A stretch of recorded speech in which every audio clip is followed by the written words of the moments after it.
In this video, I'm going to show how to shave this is a tailgate handle, but same process would apply to door handle. And in this case, I'm going to use structural adhesive instead of welding. I do like welding for this project, but there are a number of advantages to structural adhesive, and we'll go through those. But to start, first thing you need to do is make a template. So one way to do that is to use construction paper, and honestly any kind of paper, and this works really pretty well. I mean, you can kind of just estimate the shape and cut it out, but I find this to work well. You just sort of depress with your finger or fingernail right in the edge there, and you can see how that highlights that really pretty well. So then you take your scissors, go ahead and cut it out, then fit that up. Sometimes it takes a little trimming, but it doesn't have to be perfect, but you want it to be pretty close because obviously cutting metal is a lot more labor intensive than cutting paper, so do your best. So then transfer it over with a marker onto the metal. So just kind of use that marker, kind of transfer it over.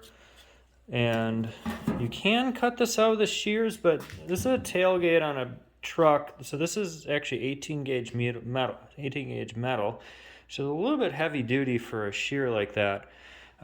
You can do it in small pieces, but I'll show you what I ended up using. And there are other ways. You use a cutoff wheel. You can do other options as well, but I used this, which is a bench mounted shear. This one came from Northern, but there's other options as well. And it's hard to do curves with this thing, but you can do small curves and kind of cut the straight parts. And like for example here, I just kind of cut right around that angle there like that, and then it winds up like that. And usually there's a little bit left over like that, and then that's perfect for a grinder. You can use something like this, but any other grinder, even a handheld, would work fine. That said, if you're going to grind that with a handheld grinder, I would put it in a vise first. That way you're less likely to grind your fingers or your hands. My panel's trimmed and fits in there really quite nicely. You can see as I place that in there, it fits right up to the edges pretty well, which is important because on this job, the surface I'm mating it to there's not a ton of surface area for that glue to adhere to, so I want to really optimize that area so there's as much surface area glued from one panel to the next to increase the strength of that. And it does sit just slightly below the main panel, which is perfect because a thin layer of filler will just go over that and it'll be an imperceivable repair when I'm all done. I also do want to mention this. I used 18 gauge metal on here because that's what the rest of this is, but honestly 20 gauge would have worked fine. That's important because if I had not had that table or bench mounted shear and all I had was a little cheaper shear like this, which these are running about 20 to 30 bucks a piece, I could easily cut the 20 gauge with that. Okay, so I mention that because I really want to encourage people to try these types of projects and use the tools you have available. So even when you see me using a little bit more expensive tools sometimes, tools you might not have, recognize this can be done many different ways. Just really try these things. These projects can be super rewarding.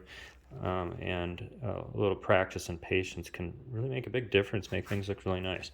So how I prepped this surface underneath is a combination of angle grinders there that has a 24 grit roll lock on there. Now I did also notice that within here it's kind of a tight radius, actually pretty hard to get even the smaller roll lock in there. So oddly enough, I found the drill actually kind of like that just works actually pretty well to kind of rough that surface up. Certainly not maybe the only way or even best way to do that. A Dremel tool would work really excellent, or even just sandpaper would work fine too. But once I get my eye protection on, then ready to prep that surface. I'll show you how these work.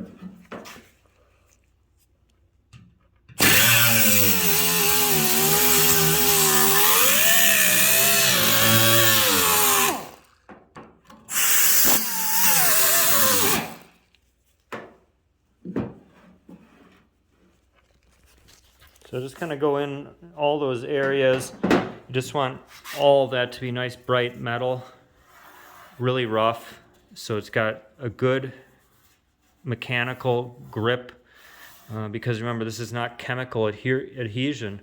That bonding material needs a mechanical adhesion, so it has to have a nice rough clean surface to work. Okay. All right. Okay, so I'm going to show how to use this dynamic mixing system gun with the panel bonding adhesive. Now there are tips with a red inside and a purple one. You can't use the wrong one though, because the holes are different.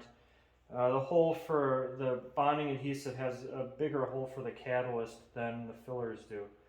And these ones are the same size, so it doesn't matter which way you put it on. But the red ones, you can't put them on wrong because the holes are different size. So that just goes on like that. And this, like any other air tool, needs to be oiled regularly. So you put a few drops of oil in there. And then there's a little, that turns there. It's like a hex head. And that hex head fits in there. This notch needs to go up so that way this piece comes out as you withdraw the material. So it just goes in there like that. Now you're ready to go. After it's hooked up to air supply, that'll come out. Now, as I mentioned in other videos, you actually take this off when you first start putting the material out, and that's so you can verify that there's material coming out of both the catalyst side and the bonding adhesive side, okay? Because if you don't have both, you'll end up with just a gooey mix that'll never harden, okay? Or you'll just end up with catalyst which won't do anything. Now you can put that onto a piece of waste material, but I extruded onto a part of the panel that's not going to be used for structural reasons, so I'm just going to put it right in the middle of that panel. So now I can see they're both coming out. See that? Got the catalyst, which is that kind of white color there, and then the bonding adhesive, which is black. Okay? With this tip on, those will mix equally. Or, well, mix in the correct proportions, I should say. Okay? So now it's ready to go. Now I'm going to go ahead and put some more on the panel.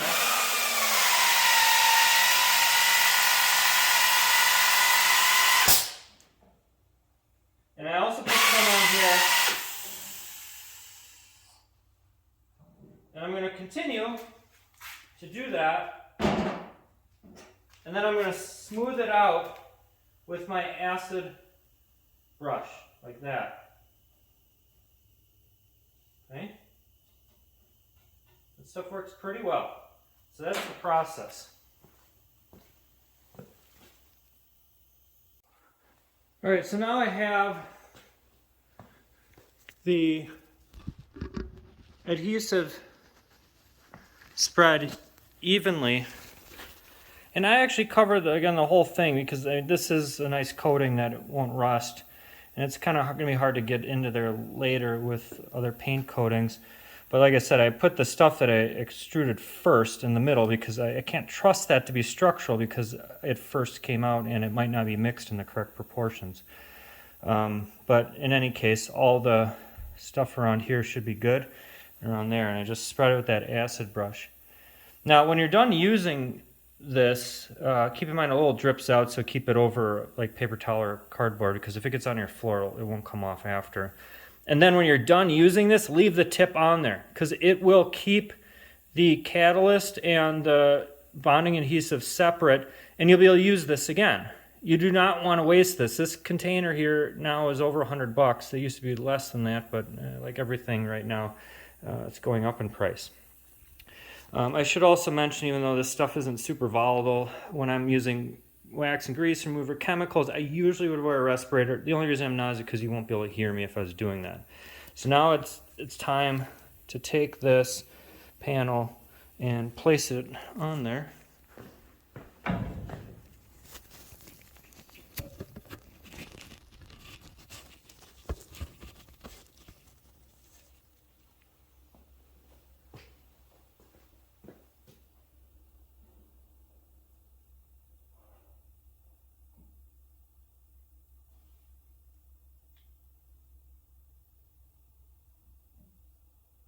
I already fit it, so I'm comfortable knowing that it's going to be acceptable positioning. And I'm actually going to come in here, just make sure that I press it down. A little bit is going to squeeze out, and that's what you want. You do not want to be lean on this stuff. You want to use a little extra. And no, I do not work for 3M. But you need a little extra. You don't want to get done with the job just to realize it never stuck together. So a little waste is expected. You want to minimize that as much as possible because this stuff is expensive, but your time is valuable, and you don't want the project to be screwed up because you want a little thin on it. Now I could put a weight on top of there, but this stuff is pretty thick. It's not moving around much. And that is perfect. It looks really nice. I'll bring you a little closer so you can see. But see, I got all the seams all set up there. That is going to look nice. After that dries tomorrow, I'll come back. And it is temperature dependent on how long it takes to dry, but I'll go in there, they'll sand that down, I'll add a nice layer of nice thin layer of filler, and this project will be solid and it'll look nice. Okay, you guys can do awesome stuff just like this with a little bit of practice, because as mentioned in previous videos, I am not a professional. I'm actually a physician. I do a lot of other medical things, but not a body mechanic. I'm not a mechanic. I'm not an auto body technician, anything like that. I learned all this from just practicing and doing it. So see you tomorrow. So now it's the next day, and the bonding panel adhesive is cured. One good way is if you depress your fingernail, it doesn't deform it. It's a good way to know that it's pretty well cured. If it's not all the way cured and you start sanding, that's going to really gum up your disc.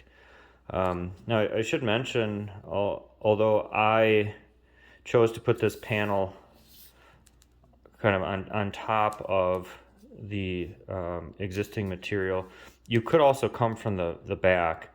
Now there is kind of a lip or a ring with the structure underneath. You'd have to remove that to do that. And the reason I chose not to do that is A, it's a little bit more work, but B, you actually get some of the structure for this panel from that additional metal underneath there. So I thought this was a better way to do it for this particular option, but there are other applications, could be door panels or otherwise, where it might be better to come from the back. I have a whole separate video where I showed how to shave an antenna access hole on the fender, and that's exactly how I did that. I did it from the back, where the size of this panel actually doesn't make any difference because it can go a little extra. Now if I didn't have much of a surface area for this panel to bond to, it was pretty decent on this one, then I would have come from the back for this. Otherwise I would have had to go with a welding route, which is also excellent.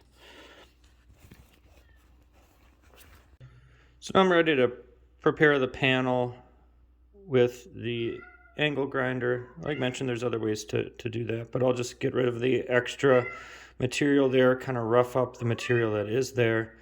And although you can't see my face, I do have a respiratory mask on and eye protection, and apparently a cat in the way.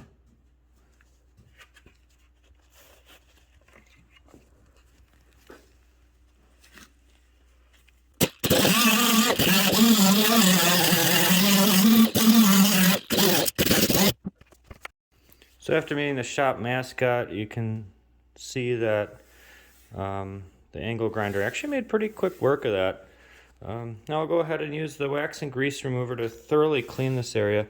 Now I did also kind of rough up the compound here, because once this is cured, your bonding to paint and other materials is a mechanical bond, so you got to make sure it's got a nice rough surface area to work for that adhesion.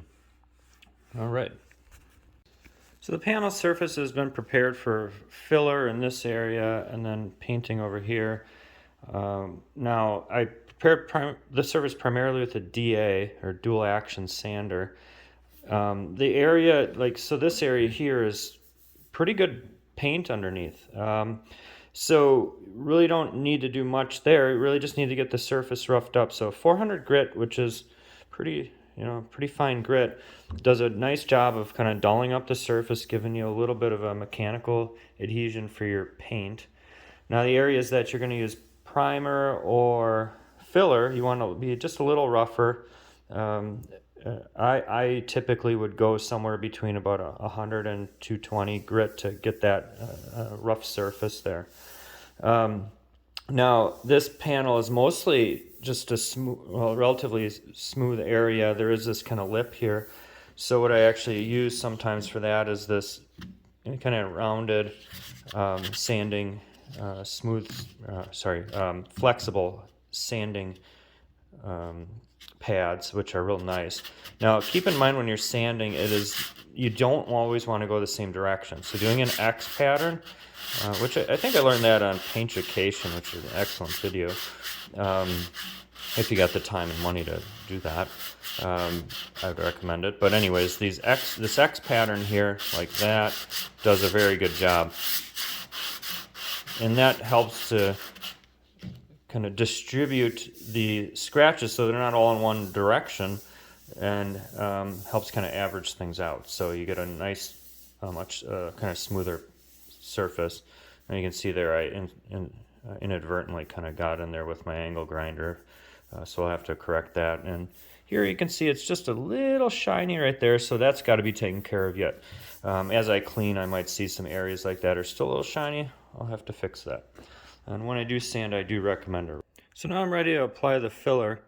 What I've chosen to use is this by Evercoat. There's lots of other options, but I really like Evercoat stuff. I should also show this one here too. This is metal to metal. That is a metal reinforced body filler. So if you have like an area that might be prone to impact or need a little bit extra body to it, a little extra structure, that is really nice.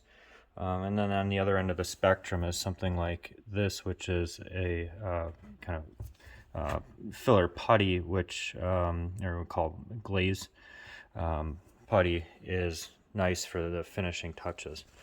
So it's important to add the appropriate amount of catalyst, which is that stuff there. That stuff has a different kind of catalyst. But this one here calls for the blue catalyst. Kind of shows you there like how to do it, but basically a strip all the way across will do the trick. And then I'm going to go ahead and mix that very thoroughly. Trying not to get air bubbles in. So now I'm ready to apply the filler. It's nice and mixed, it's uniform, and this panel is really clean with some wax and grease remover. I'm just going to go and use this spreader here, using a little bit wider spreader, and just get nice even coverage, make sure it's nice and smooth. You don't want a whole lot of extra because that's extra work later. Okay, but we'll just do a little at a time. Now I can see the filler is dried, and I know that because it's turned from that pinkish red color to this off green color, which is that color change is a feature of that Evercoat filler, which is kind of nice. I got my DA set up here with a 100 grit pad on it. You can actually be even a little more aggressive than that. Is totally fine. I put my respirator on. I'm going to get ready to sand. One thing I want to point out, when you're using a DA, try to resist the urge to bring it up on end like this. Try to keep it flat. Change your directions, kind of coming one direction and going the other like this, or come like like that, and then go this way, just trying to change your directions, trying not to focus too much in one area, and trying really not to bring it up on end. One of the big advantages of the DA is the fact that it is a nice broad surface area. You don't want to ruin that by bringing it up on edge. Might make it look like you're making more progress, but you're actually ruining the smooth surface of your repair, which might be obvious as waves or markings. So now I'm virtually ready for my second coating of filler. And I know that because I can see that I actually have a little bit of a low spot here, despite the fact that I'm virtually at the level of the rest of the panel. And I got some high spots kind of here, and I can feel it. So if I keep going here, I'm just going to be taking away from the layer that I'm going to have to build on anyways.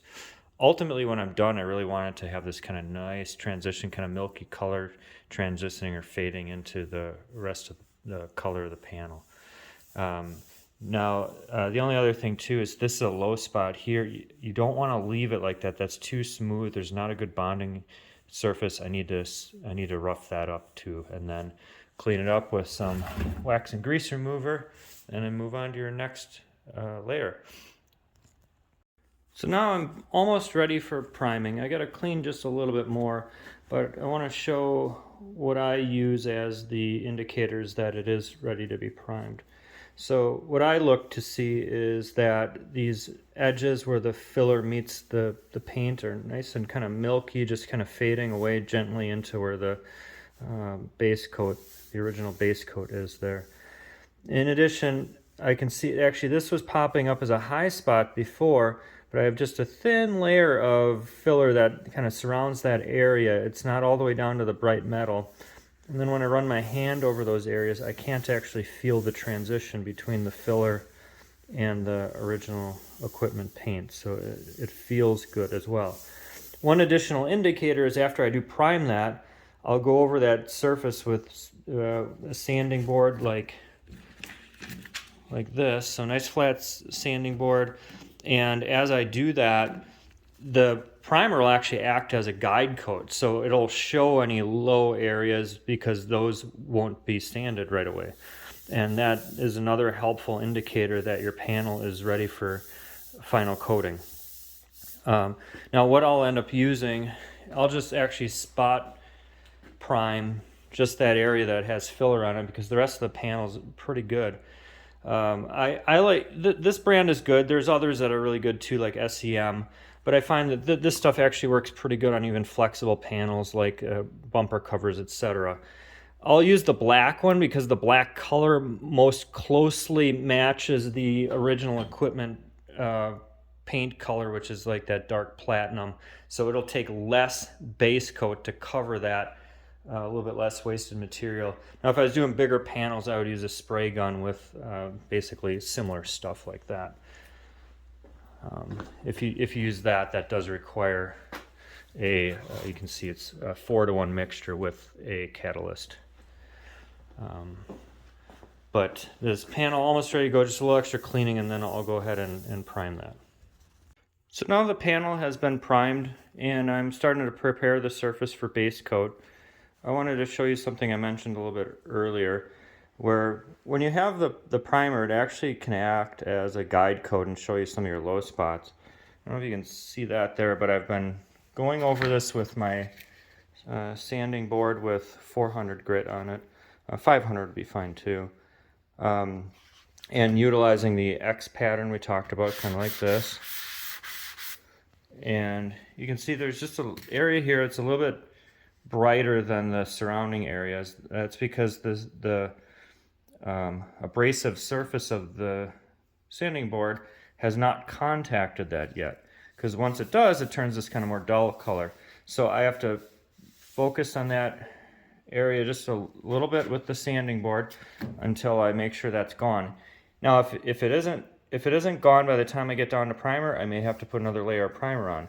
Don't cheat yourself out of a good quality job. You may have to do it more than once. You can see I'm getting a little thin here, starting to see primer, or not primer, but starting to see the filler through the primer. So if you need a second coat, make sure you go ahead and do that. but primer actually can account for some surface irregularity and help you to smooth things out one last time before you put on your base coat. So now I got that last coating of primer on there and it's looking pretty good. The nice thing about primer is when it is still wet, it's got that nice shiny surface, which will later dull up a little bit. But this is a good moment to use the shop lights, kind of change your position a little bit, looking at the surface, different angles, and then that will give you a sense for how smooth everything is underneath and whether you're really ready to move on with base coat. So after it dries, I'll prepare that surface and we'll be ready for base coat.